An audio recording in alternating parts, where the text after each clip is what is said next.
Namaste, good morning to the people of India and the Prime Minister from the Swatantra Party. We formed the Swatantra Party, we revived it. I didn't form it, it was already there, a party called Swatantra, which was started by the great stalwart, Mr. Rajaji. But unfortunately, somewhere the party merged and disintegrated.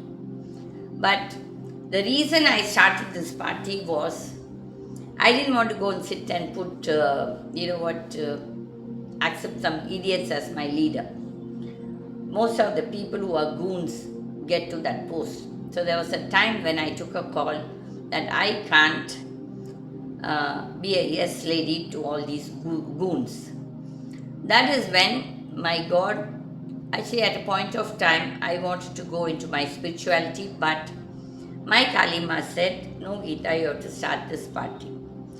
But I told her, I don't have the money, ma, and how do I run? Because I need to have little basic things.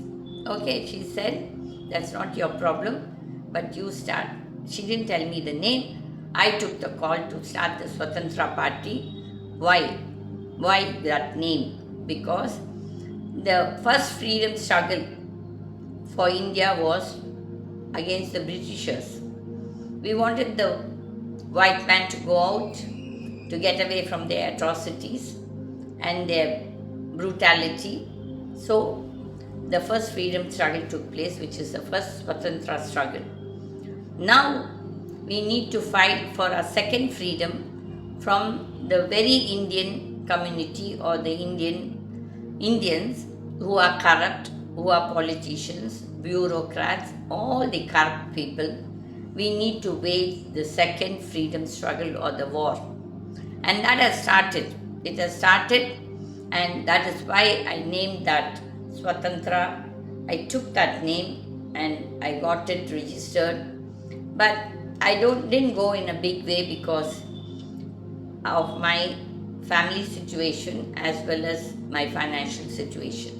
I don't have that kind of money to throw around because I have not looted anybody, nor do I want to spend on these stupid expenditures. I educate a lot of poor children in my own way. I help a lot of people. But that doesn't mean that I'm advertising here for people to approach me. No, I'm not going to do, because I see that most of them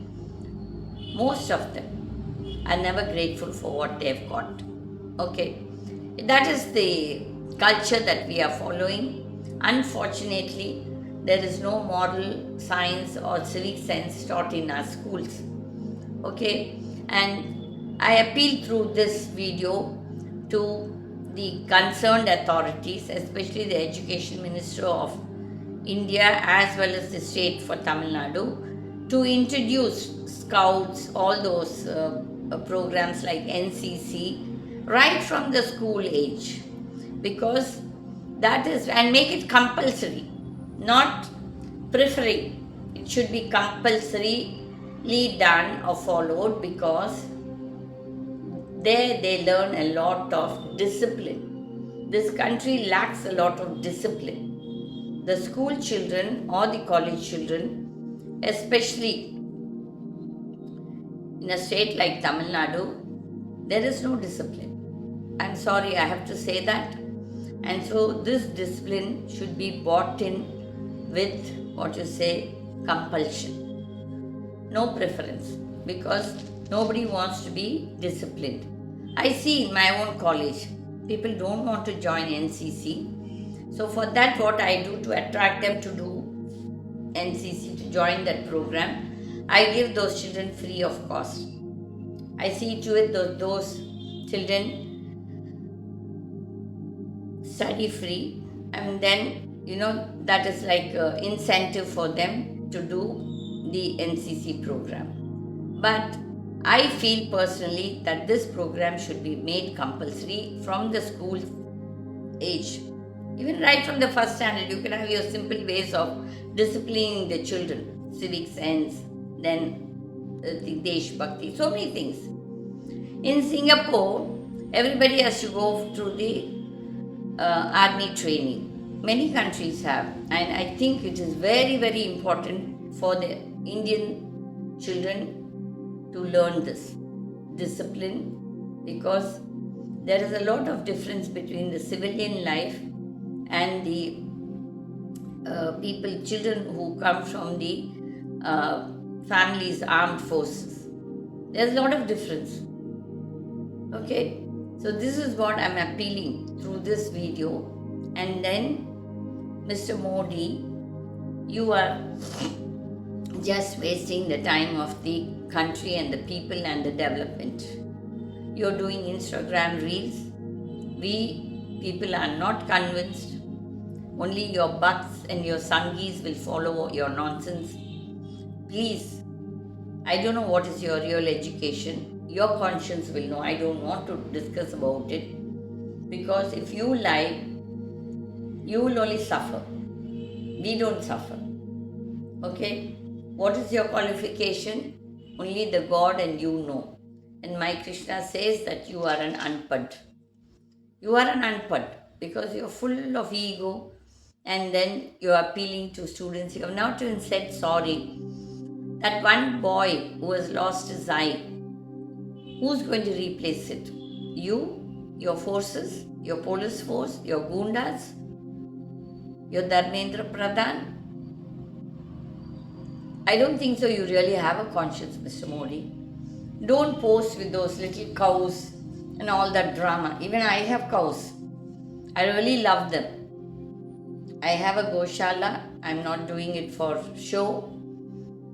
I don't take a penny from any bank or from anybody. All my old babies, I keep them, because if I sell them, they'll get slaughtered. So I work for them. I've got about 18 stray dogs, 3 breeds, and then 3 dogs, 2 Dachshunds and 1 Dalmatian, and other than that, the 18 are all babies who have come to my house. They come, I don't know why God sent them, but they're there with me. There are some people who just, bring up these voiceless babies and then they just dump them off. Please, people, don't dump the babies. They are voiceless. They are really sad. It's very sad to see them. You bring them up and suddenly you dump them off, and those voiceless babies have no voice to say what they are suffering. It's very sad. And when the Supreme Court was being so cruel to those animals, my only prayer to God was, God, I wish all these people are born as dogs in their next Janma. Then they will know the sufferings of that poor animal, that voiceless soul. And people also, please don't jump and dance when these stupid third-rate goons become your leaders. You elect them.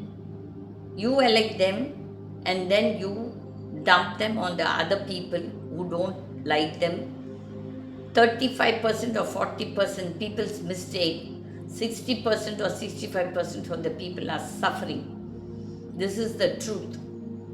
It's not even 35%. I think it's less, because the voting percentage, how much, 85 or 80% of, or even 70% or 60% of the population who can vote.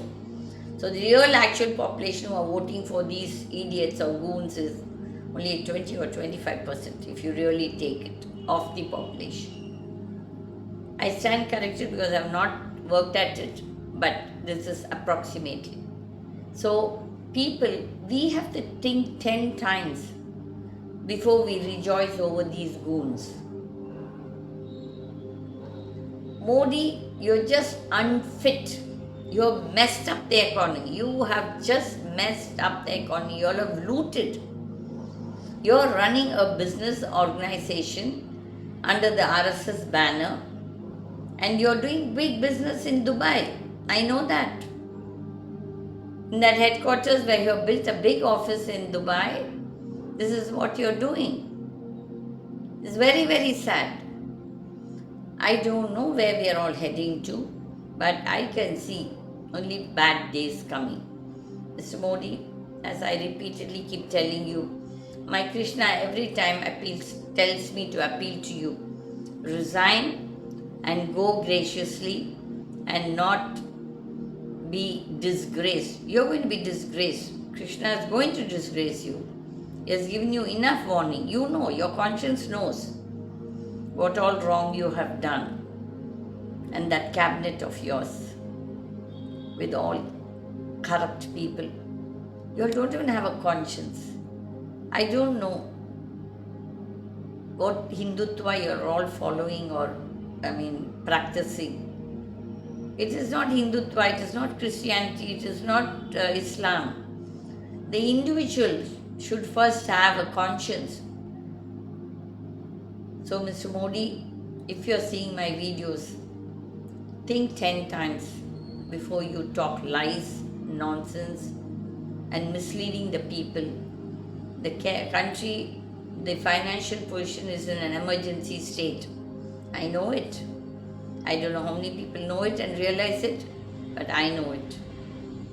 Anyway, it is for the people. You have made a big mistake of electing goons to be your leaders, and we are suffering for it.